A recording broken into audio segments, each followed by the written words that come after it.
Namaduhu wa nusalli wa nusallim ala rasulihil karim amma ba'du.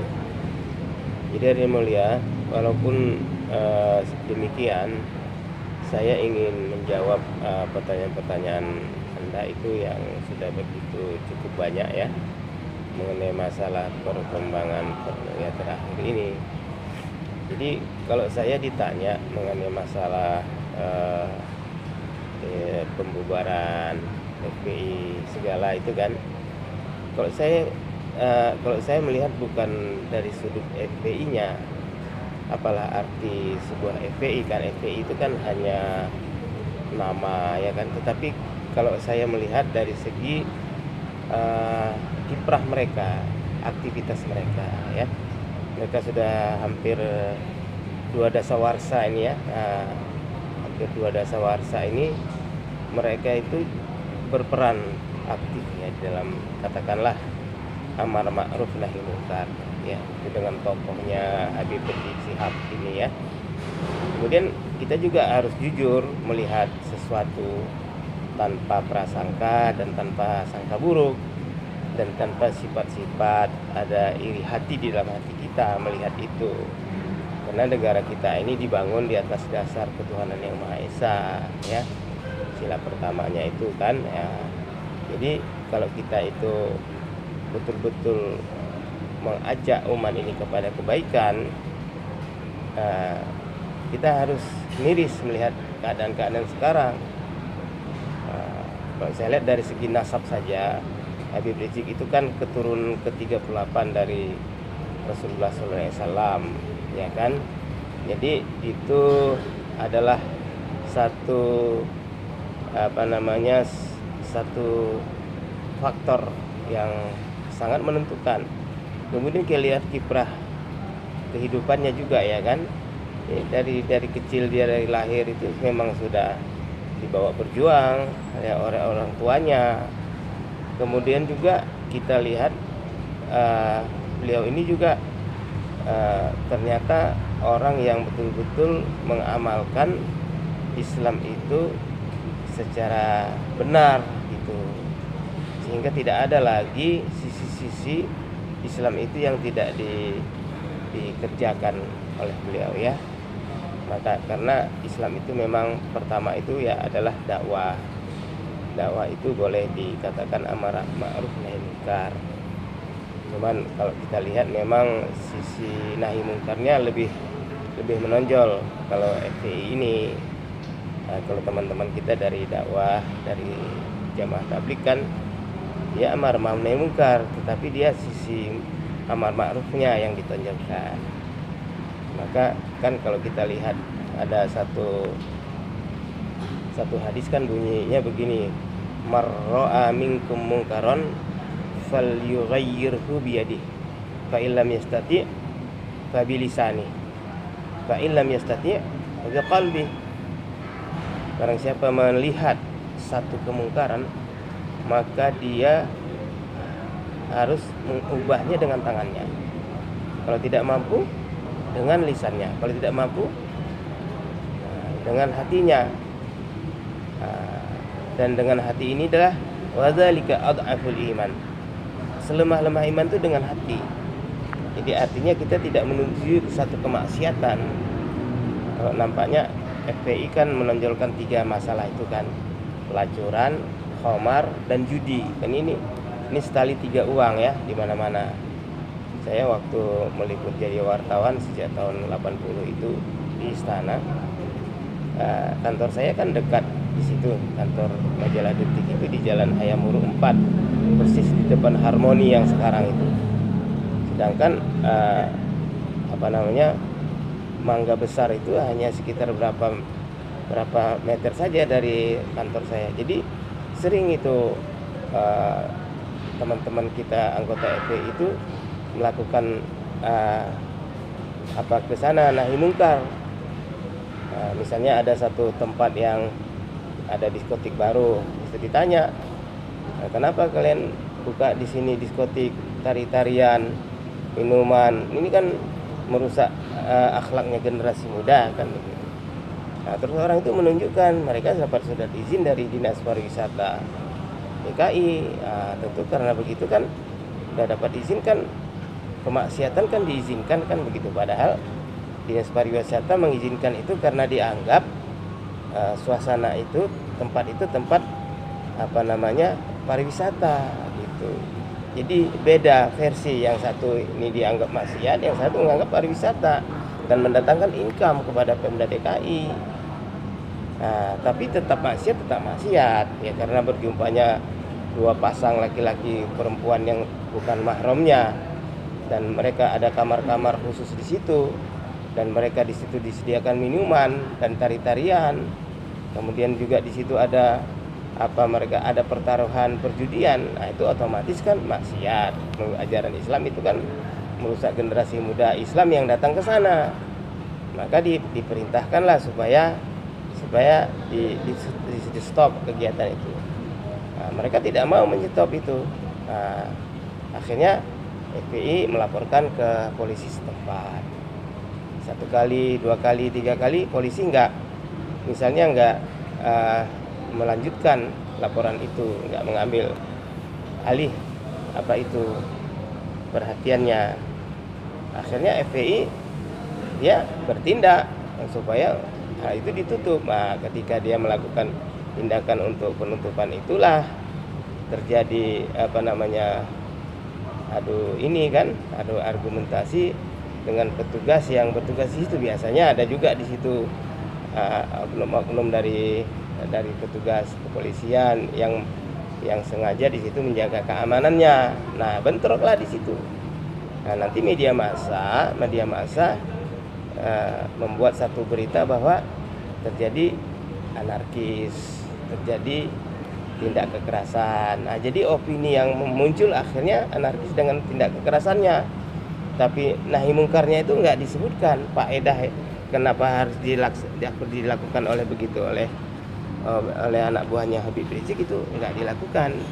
Sehingga nampak secara opini, secara umum ini anarkis karena dia bertindak sendiri, tidak melalui prosedur. Harusnya kan polisi yang harus bertindak. Padahal sudah 3 kali dilaporkan ke polisi tidak bertindak. Sedangkan maksiat kan jalan terus.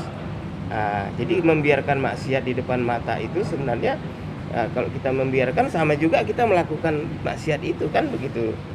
Ya, siapa yang tidak melihat, makanya begitu dilakukan.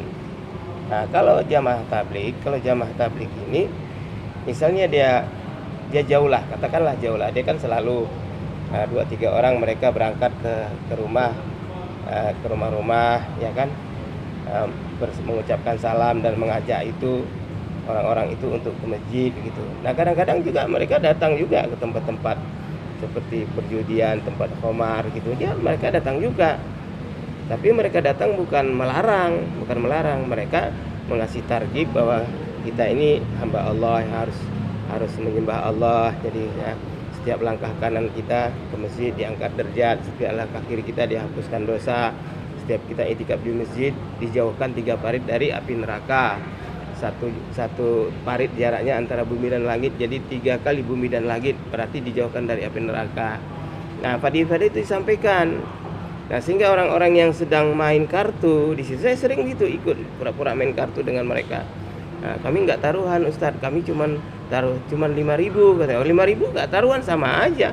Kalau yang namanya taruhan itu walaupun 1.000 perak tetap judi namanya, tetap dosa. Kalau maisir itu kan membuat spekulasi terhadap sesuatu itu yang keberuntungannya sifatnya spekulatif, itu tidak boleh di dalam Islam. Akhirnya kan diantara mereka kan maklum mereka ikut ke masjid. Dengan mereka ikut ke masjid, hadirin yang mulia, berarti mereka sudah meninggalkan tempat maksiat itu, tempat proyek kelalaian mereka itu. Mereka sudah beranjak dari situ ke masjid, ke tempat yang baik. Itu berarti sudah dituntun juga fal yughayyir biyadihi, artinya tangan kita menyalamin mereka, terus mengajak mereka, membimbing mereka sampai ke masjid. Itu juga fal yughayyir biyadihi, maka ubahlah dengan tanganmu. Sementara ada juga orang yang menafsirkan fal yughayyir biyadihi ini, maka kamu ubahlah dengan tanganmu, itu adalah dengan kekuasaan, dengan senjata, dengan perang, dengan menyerang. Begitu. Kalau jamaah tabligh itu menafsirkan itu menurut Maulana Ilyas, yang juga Maulana Sa'ad bilang, wa a'iddu lahum mastata'tum min quwwah. Kamu siapkanlah bagi mereka semampu kamu kekuatanmu. Nah, orang menafsirkan kekuatan ini kan senjata, jumlah tentara yang terlatih. Nah, itu sih benar juga, tetapi kalau di dalam dakwah kita ini, lahum itu untuk mereka itu adalah hidayah. Jadi wa a'iddu lahum mastata'tum min quwwah, dan kamu persiapkanlah untuk mereka hidayah, siapkan supaya mereka dapat hidayah dengan segala kemampuan kamu kerahkan kekuatanmu gitu. Makanya kita kirim rombongan dakwah 4 bulan hari ke berbagai tempat, ke berbagai negeri. Itu maksudnya apa? Supaya mengajak mereka, supaya dengan itu mereka terpengaruh, mereka jadi kembali kepada Allah, kembali menyembah Allah, ya kan, kembali masuk Islam, kembali sholat, kembali baca Quran, kembali tahajud, beramal soleh, berbuat baik kepada sesama, kasih sayang. Kan itu aja nih Islam begitu. Nah, itulah yang diharapkan sehingga satu saat kelompok-kelompok ini bisa menjadi lebih baik dari yang biasa. Makanya kalau saya perhatikan antara FPI Habib Rizik dengan dakwah tablik ini yang dibawa oleh Maulana Ilyas, yang sekarang dilanjutkan oleh cicitnya yaitu Maulana Sa'ad Damat Barakatuhu, ada benang merah saya lihat di situ. Ada sinyal itu, sama-sama kerjanya, cuman yang satu stressingnya ke nahi mungkar, yang satu stressingnya ke amar ma'ruf. Dan Maulana Sa'ad Damat Barakatuhu ini juga keturunan ke-36 dari Abu Bakar Siddiq radhiyallahu anhu, yang Abu Bakar itu adalah mertuanya Rasulullah SAW. Jadi di akhir zaman ini nampaknya mereka lah yang Allah pilih untuk melanjutkan kerja nubuah. Kerja nubuah ini adalah dakwah yang untuk menyampaikan kebaikan kepada setiap orang, di mana fitanul kubur sudah terjadi. Fitanul kubur itu fitnah besar, di mana antek-antek Dajjal sudah mulai bekerja. Sebelum Dajjal yang sesungguhnya itu datang, Allah mengirim 30 Dajjal kecil, yaitu manusia biasa tetapi praktek kerjanya mirip Dajjal, dan dia bekerja bagaimana orang supaya murtad, bagaimana orang supaya maksiat, bagaimana orang supaya ingkar kepada perintah Allah. Nah, sehingga satu saat orang-orang yang diajaknya itu pada akhirnya ketika Dajjal sudah datang, langsung mereka ini jadi pasukan Dajjal. Nah, begitu. Jadi kita harapkan dengan seperti ini saja, ya kan, dakwahnya ini menjadi baik. Maka kita support lah ya. Kita sangat simpatik dengan gerakan dakwahnya Habib Rizik ini, ya kan, pada semua anggota-anggotanya ya. Kami pun sering juga ketika ada bencana-bencana seperti di Aceh, seperti Sumatera Barat, Pangandaran, seperti di Jogja, kemudian di Lombok juga, kami selalu berjumpa dengan mereka. Mereka juga habis-habisan itu membantu, ya kan, melakukan evakuasi, ya kan, membangun tempat-tempat ibadah mereka. Sama kami juga begitu, cuman kami tidak ada publikasi. Bedanya di situ. Kalau Habib Rizik dan kawan-kawan FPI kan publikasinya banyak. Kalau kami tidak main publikasi, kami kerja aja seperti rayap, terus begitu, tapi tidak berhenti bekerja. Dan jumlah kita juga tidak sedikit, dan kita sudah mendunia, ya kan. Kita sudah bergerak di 240 negara. Ya, hampir tidak ada lagi bahagian bumi ini yang tidak diinjak oleh kaki orang jamaah tabligh ini. Begitu, sehingga orang tidak mengenal dakwah kita ini kecuali mereka ikut terlibat, baru mereka tahu betul apa ini jamaah tabligh. Nah, oleh karena itulah di akhir zaman ini kita bersinergi saja.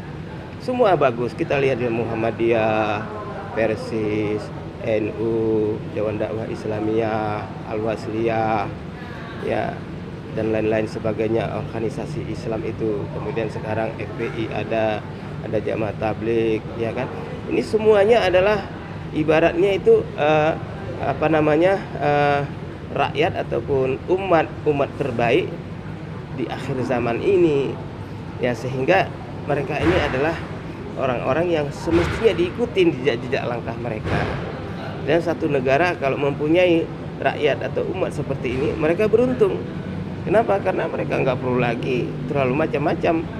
Nah, mereka sudah bisa memperbaiki diri, menghidupi diri mereka sendiri. Seperti Muhammadiyah itu mempunyai sekolah yang terbanyak, mempunyai PKU tempat-tempat kesehatan yang paling banyak, mempunyai universitas yang paling banyak, dia berarti dia terkaya dari segi pendidikan. Itu kan aset negara juga, ya kan?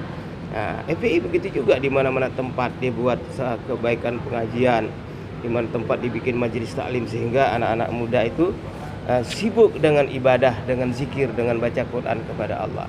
Kalau enggak, mereka kan sibuk dengan maksiat. Di lain pihak, setan juga bekerja untuk berdakwah. Pasukan-pasukan Dajjal juga bekerja. Orang-orang sesat di dalam Islam seperti Syekh Ahmadiyah, Sodik, kemudian Lia Aden dan lain sebagainya, yang oleh MUI pusat itu sudah difatwakan sebagai aliran sesat. Pada tahun 2005 MUI pusat itu sudah membuat fatwa khusus, ada 10 aliran sesat di Indonesia. Nah, ini kita harus galang itu keputusan MUI supaya generasi muda kita jangan sampai terkecemplung ke sana, kan? Kalau generasi muda kita tercemplung ke tempat-tempat yang sesat, bagaimana? Nah, apa tanggung jawab kita kepada Allah terhadap generasi kita? Padahal kullu mauludin yuladu 'alal fitrah, setiap anak dilahirkan atas fitrah, dalam keadaan suci, dalam keadaan Islam. Fa abawai ay yujahidannahu ay yunasirannahu ay yumajjizassanar. Maka kedua ibu bapaknya lah yang menjahudikannya, yang menjadikannya Nasrani, yang menjadikannya Majusi. Jadi maksudnya yang mengkafirkan itu kedua orang tua karena tidak mendidik anak-anaknya untuk agama. Nah, kita melihat harus dari sisi itu, ya. Jadi adapun misalnya FPI sudah dibubarkan oleh kementerian-kementerian, itu urusan, kalau saya lihat itu sih pandangan politik saja, ya kan? Karena kan bagaimanapun kursi ini kan cuma satu. Kalau cuma satu kan dilelang-lelang ya satu-satu juga. Jadi orang sekarang kalau tidak mempertahankan kursi, menjatuhkan orang dari kursi, dua itu aja. Namanya politik kan gitu. Dan juga orang yang mempertahankan kursi mempertinggi tempat jatuhnya. Tempat jatuh ini yang rendah saja udah sakit, apalagi kalau semakin tinggi. Nah, hari ini orang berlawan sisi politiknya untuk mempertinggi tempat jatuh, kan kebodohan. Jadi apalagi kadang-kadang untuk merebut satu kursi mereka sampai jual-jual ayat kursi, kan gitu. Ketika kursinya sudah dapat, ayatnya dibuang. Dia berdoa untuk apa? Untuk mendapatkan kursi, minta doa ke sana kemari, bikin apa. Tapi setelah dapat kursi dia lupa pada agama. Dia lupa sholat, dia lupa ibadah, dia punya zakat, dia lupa kewajibannya kepada Allah sebagai hamba Allah. Dia lupa juga perintah-perintah Allah. Nah, inilah yang kita lihat di akhir zaman ini sebagai fitnah kubra, fitnah yang besar yang harus sama-sama kita galang kembali. Saya menganjurkan, mengajak kepada semua orang Islam dari semua komponen, dari semua lapisan dalam Islah Horde supaya bersatu padu, supaya kita jangan lagi saling pecah belah satu sama lain. Pandanglah sisi akarnya, ya. Sisi akar inilah akidah dan iman. Kalau kita pandang sisi rantingnya, memang ranting juga banyak. Satu pohon ada berapa ratus ranting, tapi kalau akar kan cuma satu ke bawah, mengunjam ke bawah. Semakin kuat akar, semakin kuat iman. Semakin kuat iman berarti semakin kuat ibadah kita kepada Allah Subhanahu wa taala. Itu saja dulu saya. Semoga pertanyaan-pertanyaan bapak-bapak kita, saudara kita di dalam WhatsApp saya yang sudah ratusan pertanyaan ini saya jawab sekaligus saja, ya. Sehingga semua merasa insya Allah ini tidak ada pertentangan di dalam hal kita. Demikian saja dari saya. Hadani ala wa ikum ajmain. Subhanallah bihamdihi. Subhanakallahumma wa bihamdika. Asyhadu an la ilaha illa anta astaghfiruka wa atubu ilaik. Wassalamualaikum warahmatullahi wabarakatuh.